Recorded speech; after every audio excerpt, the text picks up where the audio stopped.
YouTube channel நண்பர்களே வணக்கம் நண்பர்களே, நான் உங்கள் சுந்தரபாண்டியன் இயற்கை வாழ்வியல் ஆலோசகர். நண்பர்களே, நாம் இன்றைக்கி பார்க்க போகிறது பூந்தி கொட்டை அப்படின்னு சொல்லக்கூடிய ஒரு குறுமரத்தை பற்றி பார்க்க போகிறோம். இன்றைக்கி ரசாயனத்தின் மூலியமாக தான் நுரைய, இப்போ சோப்பா நுரை வரணும், அதே மாதிரி ஷாம்பா நுரை வரணும், வீட்டுக்கு வளர்க்கக்கூடிய ஜாமான் பாத்திரங்களுக்கு பயன்படுத்தக்கூடிய அந்த டிஷ்வாஷ் பவுடரா எல்லாத்துலேயும் நுரை வரணும்.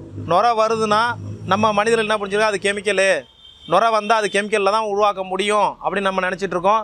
இல்லைங்க, இந்த பூந்தி கொட்டைன்ற காய் நீங்கள் முன்னாடி பார்த்துருப்பீங்க. கவரிங் படைகளில் பாலிஷ் பண்ணுறதுக்கு நீங்கள் கொலுசு இதெல்லாம் நகையெல்லாம் கொண்டு கொடுத்தீங்கன்னா பாலிஷ் பண்ணுறதுக்காக பயன்படுத்தக்கூடிய ஒரு தாவரம் தான் அந்த விதை பகுதி. பாருங்கள், இதுதான் இந்த மாதிரி தான் காய்கள் இப்படி தான் இருக்கும்.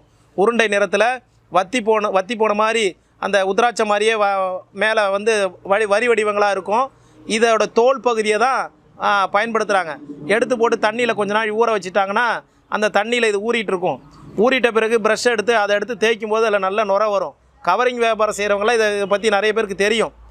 ஆனால் இன்றைக்கி இதுக்கான அது சார்ந்த விஷயங்கள் நிறைய பேருக்கு தெரியல. அப்போ என்ன நினைக்கிறாங்க, வீடுகளில் இப்போ ஐயா ஹீலர் பாஸ்கர் நிறைய இயற்கை சோப்பு சொல்லியிருக்கிறாங்க, இயற்கையான குளியல் பொடி இதெல்லாம் தயார் பண்ணிருக்காங்க. குளியல் பொடியில் வந்து உங்களுக்கு நுரை வரணும் அப்படின்னு விரும்புனீங்கன்னா இந்த பூந்தி கொட்டை காயை பயன்படுத்திக்கலாம். அதே மாதிரி வாஷிங் மிஷினில் நீங்கள் துணியை எடுத்து போட்டு அதை இது பண்ணும்போது இயற்கையான உங்களுக்கு அது நுரைச்சி வரும்போது நல்லா அழுக்கு எடுக்கும்.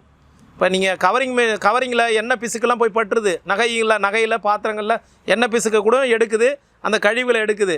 அப்போ நம்ம இந்த பூந்தி கொட்டையை வாஷிங் மிஷினில் போட்டு 2 காயை உடச்சி அந்த தோலை மட்டும் அதில் கொஞ்சம் அந்த தண்ணியோடு சேர்த்து அந்த துணிகளை அலசும்போது நல்ல நுரை வருது. அந்த சட்டையில் இருக்கக்கூடிய கழிவுகள்லாம் வெளியேறுது.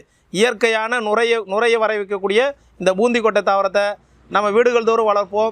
இந்த இலைகள் வந்து எதிர் அடுக்கில் அமைஞ்சது, ரெட்டை இலைகளாக இருக்கும், சமநிலையில் இருக்கும்.